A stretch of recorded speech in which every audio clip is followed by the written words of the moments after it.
boy, the nostalgia alert's back. You know what that means. I hereby promise to do my best to talk about this game in a coherent and easy to understand way, and this retrospective won't turn into unintelligible squealing. So, Cecil and company are finally here. Much like Final Fantasy III, I played this game, more specifically the DS version of this game, when I was a kid. So I am quite attached to it. Unfortunately, like Final Fantasy III, I didn't have any means of capturing footage on my DS that didn't look like shit, so I played the Steam version for this video. To start off, as usual, we need to talk about the opening movie. I really enjoyed the opening movie for this game. I really like how it showcases each character and their abilities, just in the quick rapid-fire way it does. We see Edward as showcasing like he's a bard, Kain as a dragoon, Rosa as a white mage, Palom and Porum as twin mages, Rydia as a summoner. We just see them all. We see their movesets and everything, and I thought that was a really cool way to do it, especially with the way it syncs up with the music. Speaking of the music, that's definitely the best part of this opening movie. It's a 3-part movement, including the theme of love, the overworld theme, and the main theme. And each transition into each theme is just so smooth and pleasant. It's really, really beautiful to watch. I love the overworld theme in this game. It's probably one of my top tracks in the game. So, like, the switch from the theme of love into the overworld theme, syncing up with Young's movements on top of Mount Hobbs, is just... it's so satisfying. It's really enjoyable to watch. So, we don't even need to play the actual game. We just watched a movie. It was fantastic. We don't even need to play the game. I'm just kidding. Of course we're going to talk about the game. So buckle up and let's get into it. Alright, so we've watched our opening movie. We're hyped. We're ready to go. And our story begins. And the biggest difference between the start of this Final Fantasy game versus its predecessors is that there's a lot more ambiguity as to what exactly is going on. Our main man Cecil, captain of the Baron Red Wings and a Dark Knight, has just returned from a mission to steal the crystal from Mysidia, a peaceful land of mages. Said mission was a direct order from his king and involved the slaughter of innocent people. Cecil obeyed because he trusted his king, the man who raised him. But despite that, he had some second thoughts, obviously. He voices these thoughts, and that leads him to being demoted and sent on another mission in order to prove his loyalty to his king. His friend Kain the Dragoon accompanies him, and we're off into the wide world. So, we know that weird things are afoot. The peaceful king is acting off, all these monsters are appearing on the surface world, and said peaceful king is collecting crystals, essentially inciting a world war for some unknown reason that he won't share with anyone, or at least with Cecil. Cecil's confused, and similarly, we, the player, are confused. I personally really enjoy the change of pace from earlier Final Fantasy games, because it allows for a little bit more speculation and anticipation in terms of the story. We don't know what's going on, so it's kind of up to us to guess what's going on. When we get to Mist, and it turns out we were sent to essentially bomb the summoners, actually literally bomb the summoners, killing many of them, I am just as appalled and confused as Cecil. This is a really long-winded way of me saying, holy shit, Final Fantasy stories, especially later game Final Fantasy stories, are really, really, really good. And this game is where we start seeing stories and full narratives shaping up. While on our way to Mist, Cecil and Kain kill a Mist Dragon, which turns out to be the Eidolon of Rydia's mother. Rydia is a child summoner. With her village destroyed and her mother killed, Rydia summons Titan in a fit of rage and opens a chasm that separates Cecil and Kain. Rydia hates Cecil's guts, obviously, but when Cecil decides to turn against his king and protects her from the king's knights, she decides she can trust him, at least she really doesn't have any better options, so she travels with him. We end up traveling to Damcyan to get medicine to save Rosa, the white mage, who's sick with desert fever. And on our way, we meet a whole host of colorful characters and get the best line in the game. There it is. It speaks for itself. We find out from Tellah and Edward that some evil guy named Golbez bombed Damcyan and stole their crystal. Cecil works out that Baron is obviously after all the crystals, seeing as this is the second one that they've stolen, so we travel from each place to attempt to save each crystal. Unfortunately, due to the fact that Kain is a treacherous snake, we keep losing the crystals. We lose all 4, and when all seems lost, we find out that, oh my god, there's an underworld, and that has its own set of 4 crystals that are still safe. Unfortunately, due to the fact that Kain is a treacherous snake, we lose those crystals too. The king of the underworld informs us of a prophecy that has been told to us over and over again throughout the game, one that tells us of a way to travel to the moon. The prophecy itself is quite similar to the one in Final Fantasy III that plays at the beginning. The Gulgans prophesize that the earthquake was just the beginning.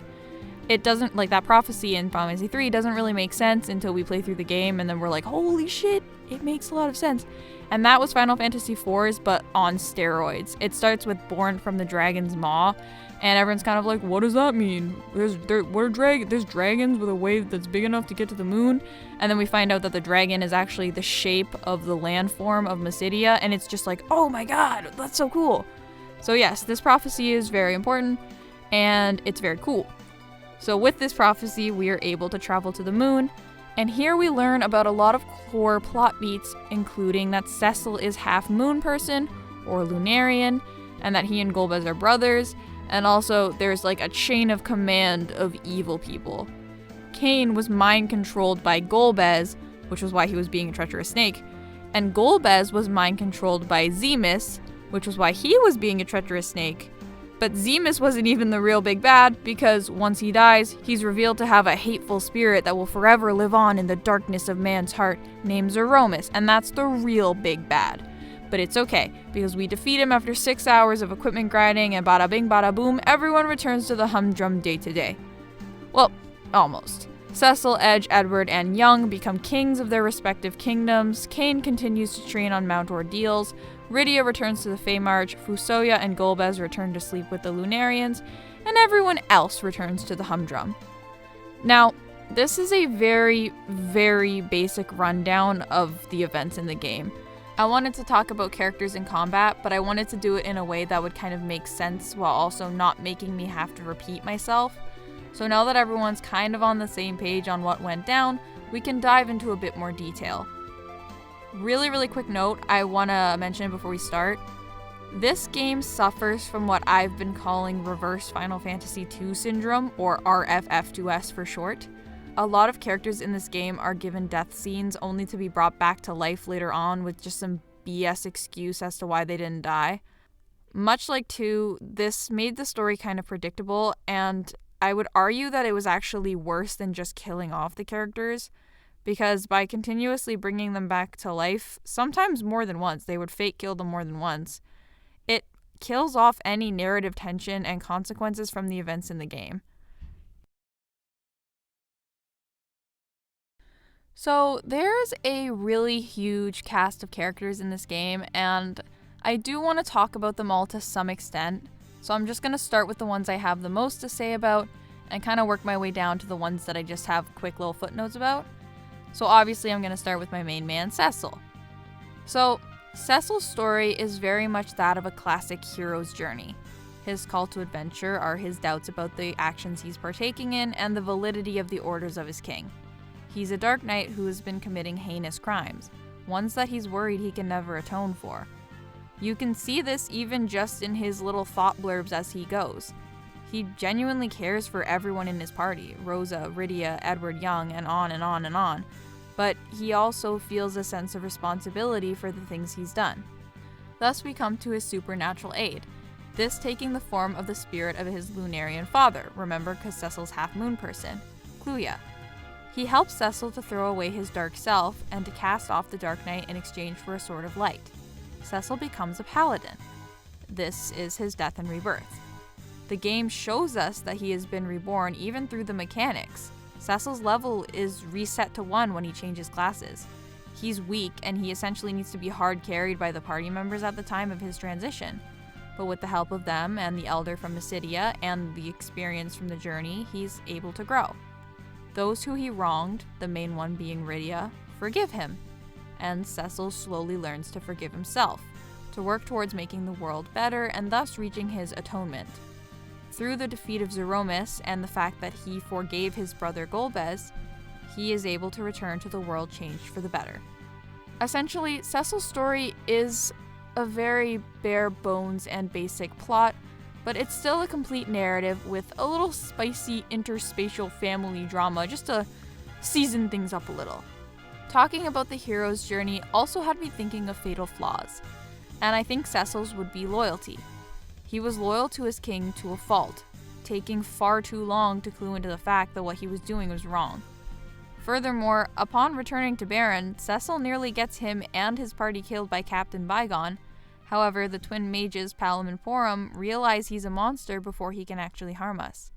After finishing that fight, Palom even says to Cecil that he trusts you easily, and the fact that this advice is coming from a 5-year-old boy, yeah, Cecil, stop trusting everyone. On that note, we come to Kain. Kain is Cecil's best friend, or at least that's how he's presented to us as the player on Cecil's side. However, as the player, it's very easy to see that Kain has a thing for Rosa, Cecil's girlfriend. He mentions quite frequently that he's only helping Cecil for the sake of Rosa and other such things of that nature. Not to mention that even in a flashback, Kain hates Cecil as a child because he considers Cecil to be a pampered, spoiled prince. So, with all this in mind, Kain's fatal flaw would have to be jealousy. But unlike Cecil, Kain is not able to recognize and subsequently deal with his fatal flaw in time for it to not have severe consequences. Kain betrays the woman he loves and his friends, essentially his family, not once but twice. He has a direct hand in almost every negative event that happens in the game. He's responsible for Rosa getting kidnapped, thus leading to young Edward and Rydia dying on the boat. His second betrayal in the underworld also leads to a whole slew of shenanigans, and I do blame him for this one more so than the first time, because if we look at Kain's thought bubbles in the sealed cave, it reads, "No, not again." So, at least to some extent, in that moment, Kain recognizes that he's having his mind taken over again. He knows what's happening again, and thus he should have said something. At the end of the game, Kain decides to train on Mount Ordeals to become stronger and better until he feels like he can face Rosa and Cecil again and face their happiness without feeling jealous. It's essentially his death and rebirth, and the game even shows that by having Kain remove his helmet, much like Cecil did on Mount Ordeals. It's a shame that Final Fantasy IV isn't Kain's story, it's Cecil's, and thus we don't get to see the rest of his journey right now. Golbez, otherwise known as Theodore, is the big bad for most of Final Fantasy IV. He's this big, dark, armored, spooky guy with a deep voice and a really scary moveset. He's set up to be this villain, and the game does a damn good job of making him intimidating. We have just cutscene after cutscene throughout the game just reinforcing that he can kick our asses. Like one swipe of his hand and half our party's taken out. Unfortunately, all that setup is kind of ruined by the whole he's not really evil twist. This is very similar to Final Fantasy III, in which they spend the entire game setting up Xand as the bad guy, and we have an understanding of Xand's motivations, and then we defeat Xand, but Xand was being controlled by a cloud of darkness, and thus, was he really evil? I feel like that kind of cheapens the character for me, so that's something I really don't enjoy when Final Fantasy does, and I think that Golbez was another one of the characters that suffered from the whole he's evil, we're setting him up as evil, and then it's like, psych, he's not really evil. Golbez shares similarities with Kain in that the root of his mind control stems from jealousy of Cecil. When his mother, who was named Cecilia, was pregnant with Cecil, Cluya, his father, was murdered by the students he taught magic to. Shortly after, his mother died after giving birth to Cecil. Because Golbez has Lunarian blood, Zemus is able to communicate with him a little bit easier than he would be with a regular human. And Zemus convinces Golbez that Cecil is the root of his parents' deaths, and that it's his fault that Golbez is now alone. So, in response to this aggravation, Golbez abandons baby Cecil at the edge of Baron, and Cecil's adopted by the king. The rest is history. I wanted to talk about Golbez because he and Kain represent the theme of forgiveness in the latter half of the game. And while it worked with Kain to some extent, I feel as though by trying to use the same method to have Golbez be forgiven, they give way to one of my least favorite tropes of blood bonds therefore make forgiveness a requirement. I hate the fact that at the end of the game, the entire party jumped down Cecil's throat for not immediately forgiving Golbez after finding out he's his brother.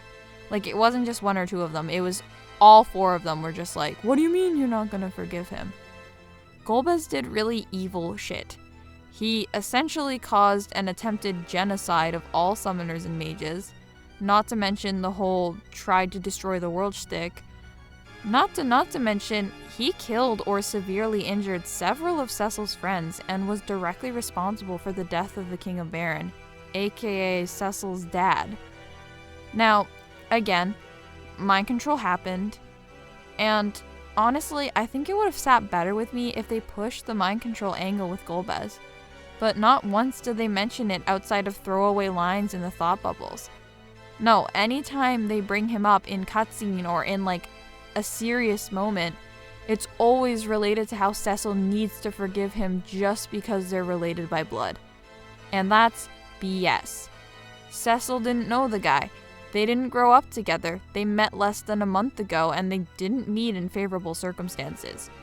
Even just taking that into consideration and not everything else Golbez did, he's not entitled to a relationship with his brother or his forgiveness just because they happen to share parents.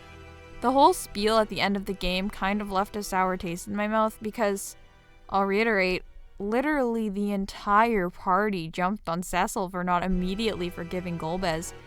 And I think it was a poor way to represent the forgiveness theme because it felt forced, rushed, and inorganic. Cecil did, forgive him, but it felt more like he was doing it because they told him to and not because he genuinely did. But yeah, in the end, Golbez did bad stuff. Blood doesn't change that. So, Rydia is another character they use to represent the theme of forgiveness. However, her arc for that is more in the first half of the game rather than the second half like Kain and Golbez are. I'm not going to fact check this, but I'm pretty sure Rydia is the most popular Final Fantasy IV character, and I understand why. She's a Spitfire, she generally says what's on her mind. Coward. You're a man, aren't you? A grown man!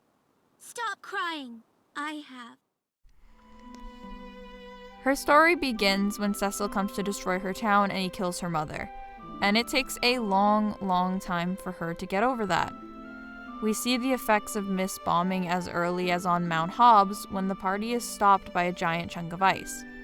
Rydia can't cast the fire spell because the thought of fire terrifies her. With the help of Rosa and Edward and their encouragement, she's able to do it. I wanted to point out this scene and note that Cecil is the only one to not verbally encourage her, at least in that moment. And I think the reason for that is because Cecil doesn't think he deserves to. This plays into Cecil's struggle with darkness and dealing with the people he's hurt. And I think it's really cool that while this cutscene showcases Rydia and Rydia's own struggles, it also gave us a glimpse into Cecil's current psyche and Rosa's gentle nature.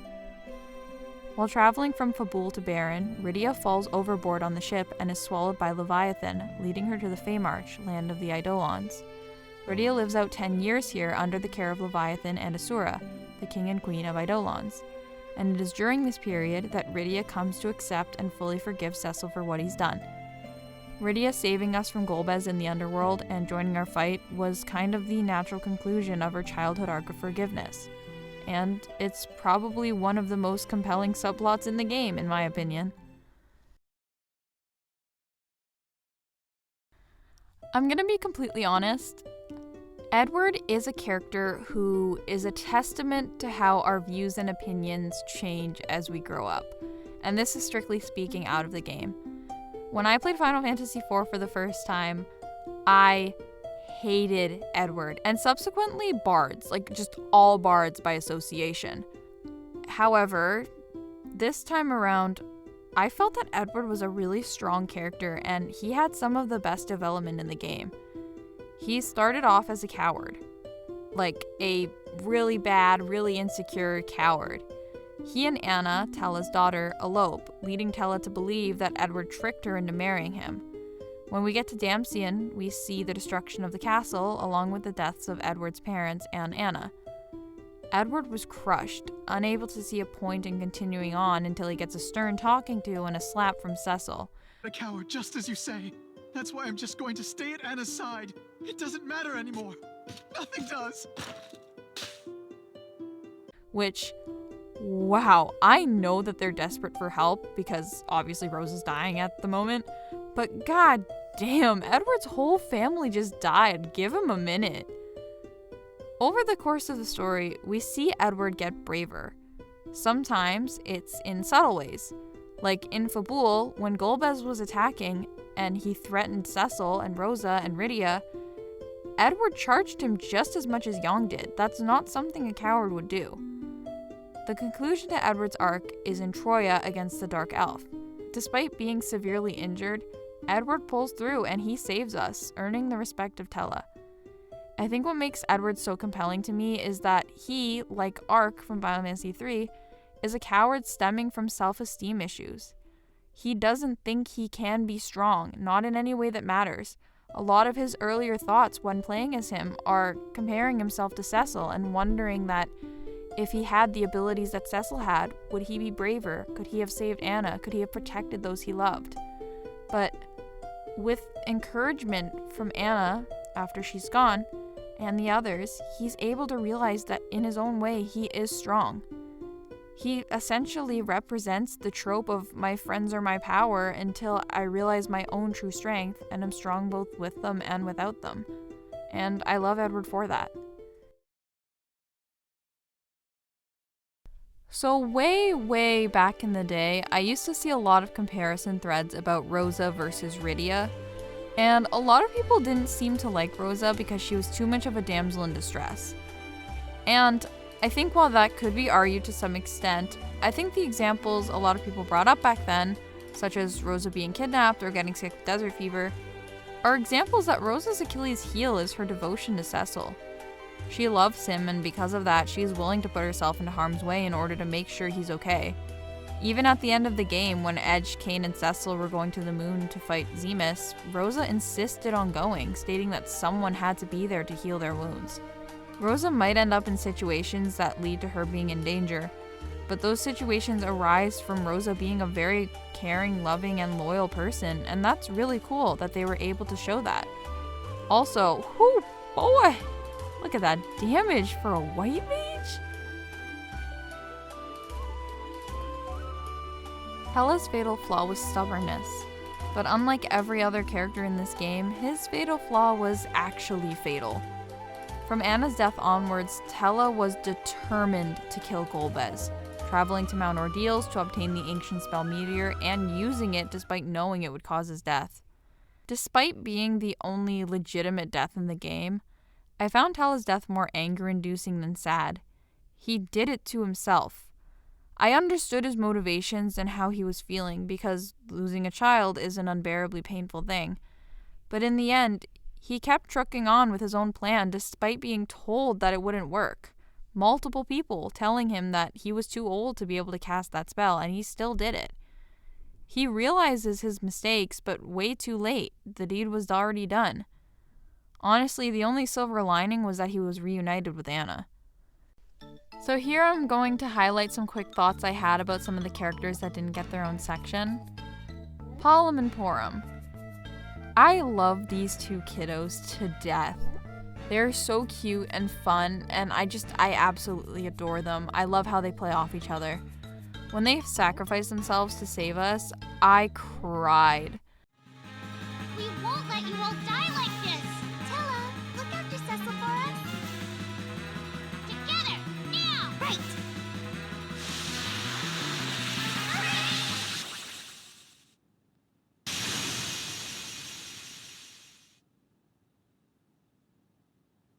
Palom. Porom. Despite it being a bit cheap to just have them miraculously cured by the Elder, I'm glad they're okay. Also, not to spoil anything for future videos, but the glow up, insane. I do want to mention one thing I didn't really like about the whole Palom and Porom turning to stone thing was the fact that it gave you an option to use like items on them when they were turned to stone. Cause like it kind of made it confusing because it seemed like there was some kind of side quest or something that you could do to get an item to use on them, but in actuality it just like there was nothing you could do. So I didn't like that. But other than that, yeah, those two, I love them. Young. So Young's a very cool and honorable monk guy, and I think it's a testament to how likable he is that they killed him not once, but twice, and I was sad both times. Sid. Oh, look! Bombs away! Try stopping this, Golbez! My once-in-a-lifetime unaided fly!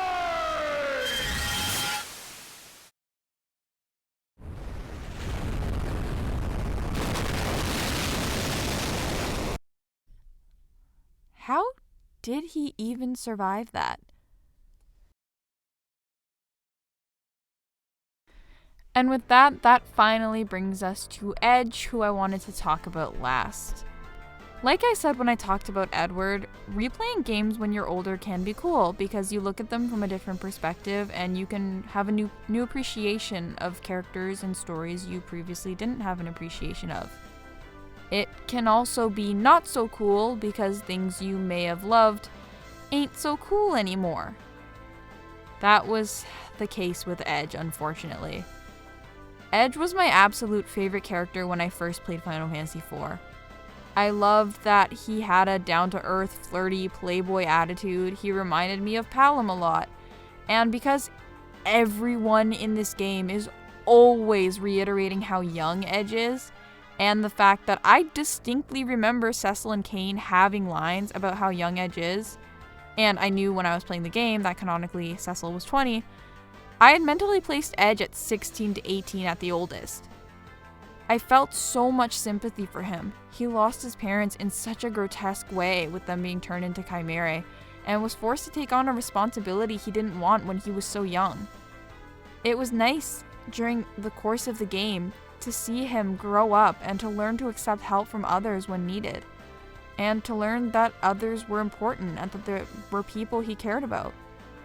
Him flirting with Rydia never really bothered me because Rydia put him in his place, and generally he was pretty respectful of that. Not to mention, I genuinely thought that Rydia was older than him because, again, I placed him 16 to 18, so at most he was a year older than her. So yeah, I loved Edge's personality when I played the game. I thought he was funny and cool, and he would grow up and he'd become more serious. And I'm just a sucker for coming-of-age characters. It certainly helps that his voice actor absolutely crushed the role.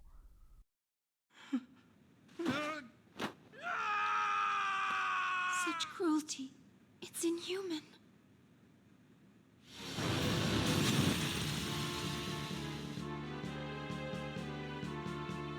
Rubicante, for this, you will pay!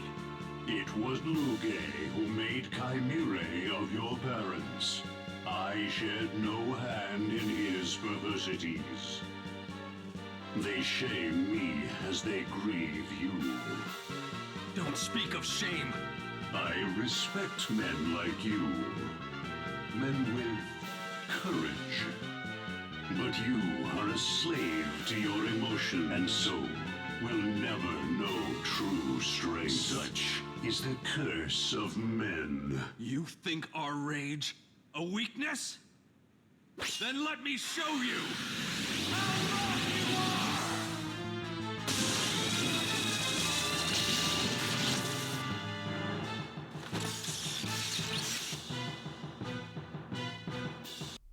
Then, I googled Edge's age when I was playing After Years, and found out he was 26 during Final Fantasy IV and 43 during After Years. And going into the game knowing that he is an adult and that Rydia is 17 and a child, suddenly his behavior wasn't so endearing to me anymore. It might be stupid because at the end of the day it's just a game, but knowing Edge was the oldest out of all of them really just soured his whole growing up and accepting responsibility arc for me, and also just kind of soured the whole Cecil and Kain essentially big brothering him. It just kind of made it weird because it's like he's the oldest. Like, I don't like it. But yeah, so play games when you're older at your own risk. And that's pretty much all the characters outside of Fusoya, but I don't really have much to say about him, so I'm not going to talk about him. And with all those characters out of the way, now we're on to the combat.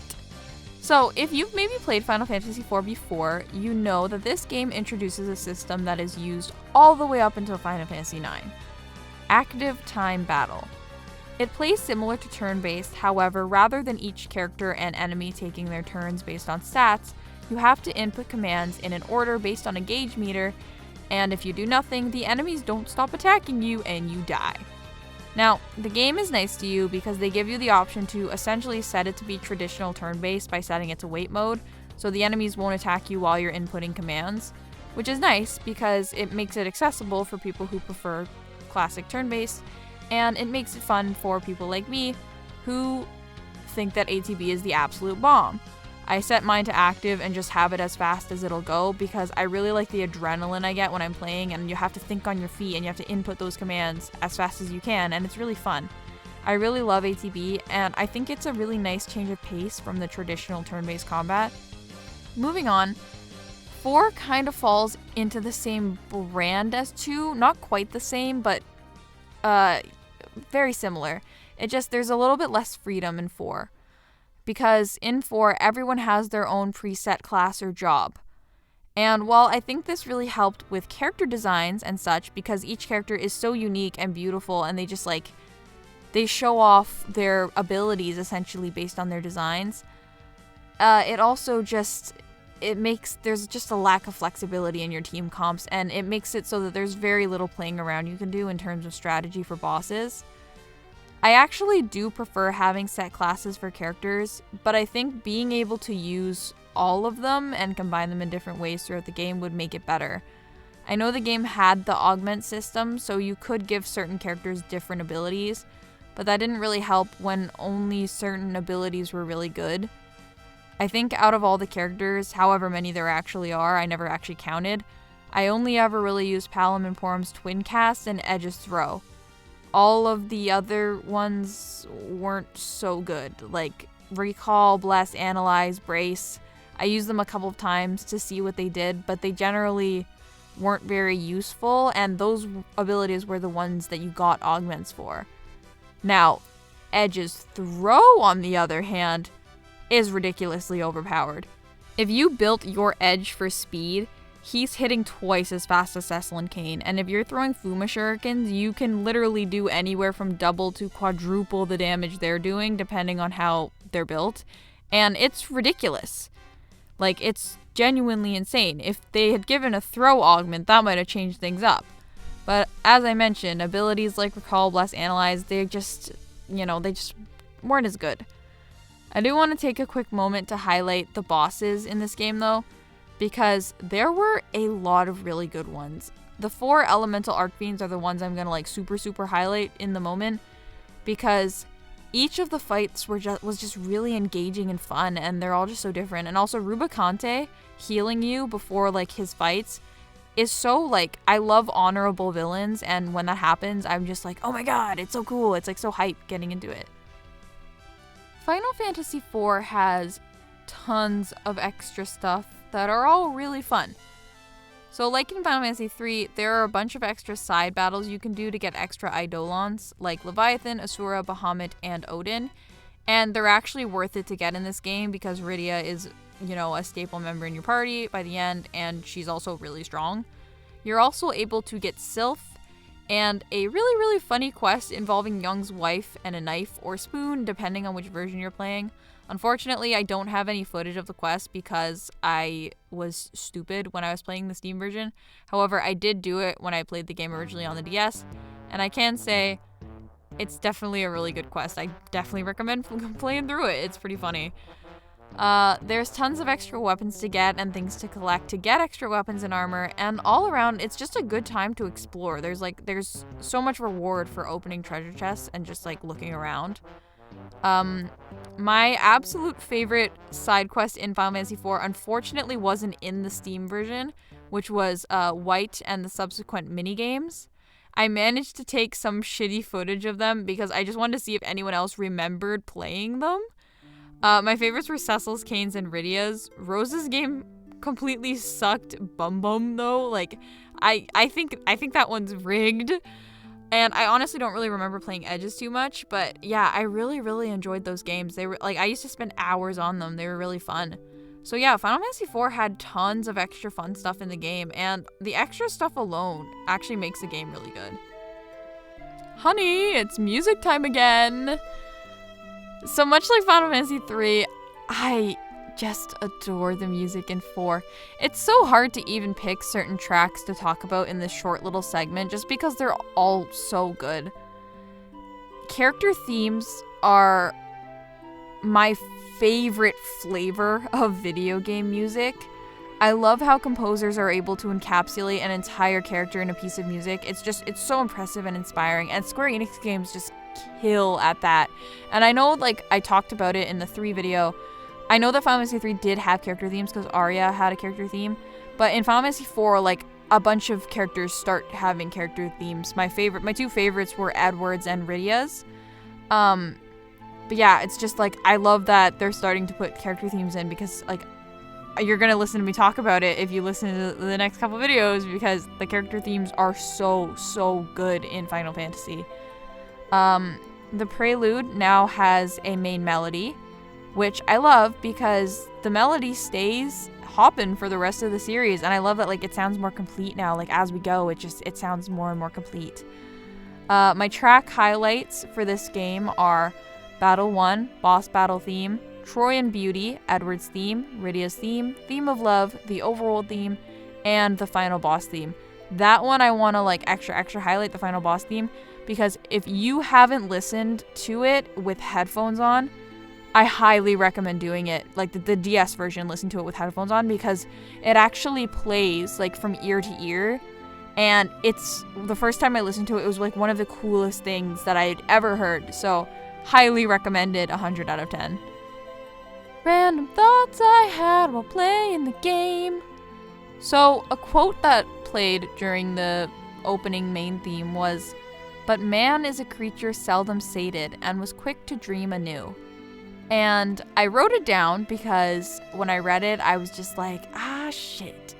Because it was in reference to the fact that even after they had built airships and they were able to fly, and that was like man's greatest dream, they still wanted more. And I was just like, goddamn. It's a really interesting quote, especially if you think about how it applies to your own life. Because a lot of the times people have something they really want to achieve, they really want to do, and then we do it, but then, you know, we're always just moving on to the next thing.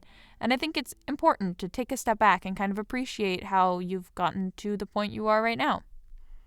The status ailments fucked me up the first 30 minutes of the game. Cecil was blinded, Kain was stoned, I finally made enough money to the gold needle Kain, and then Cecil was stoned, and then it was a whole thing. It was unenjoyable and I hated it. When Rosa first joins the party after Kaipo, they auto set her to be in the front row, and that's probably why so many people had issues with her dying all the time. She's a white mage, why would you set her to the front row? Palom was so excited to get to fight things in real life battle. Like, he joins the party and he's just like, I'm gonna fight things. Imagine his surprise when, like, Cecil was literally one-tapping everything when he was a Dark Knight. Like, Palom didn't even get a single fire spell off the whole way there. You're so old, your stats go down when you level up. Whoa! Calcabrina still haunts my nightmares to this day. Something about those mechanical movements and the theme just have me like, I don't like it. Rosa must be jacked. Look at her bow. Look how big it is. This cutscene always makes me laugh so much. When last we met, you taught me a great truth. That many are more powerful than one. I'll restore you to full strength. Now, Show us what power you possess.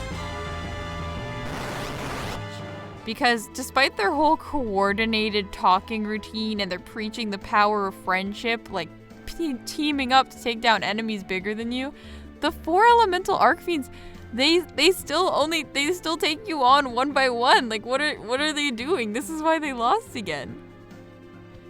In conclusion, in case it wasn't obvious by now, I really love Final Fantasy IV. It's the first game to introduce complete character narratives, even if they are quite cliche, and it's also the first game to bring us ATB and an ensemble cast. I think this is the game where Final Fantasy starts to really take shape into what we know it as today, with the focus on the characters and story. It's a fantastic game with amazing characters and story, fun combat, and great music. And even though I didn't enjoy certain aspects and characters as much as I did when I was younger, I still really love this game, and I would argue that it marks the start of Golden Era Final Fantasy.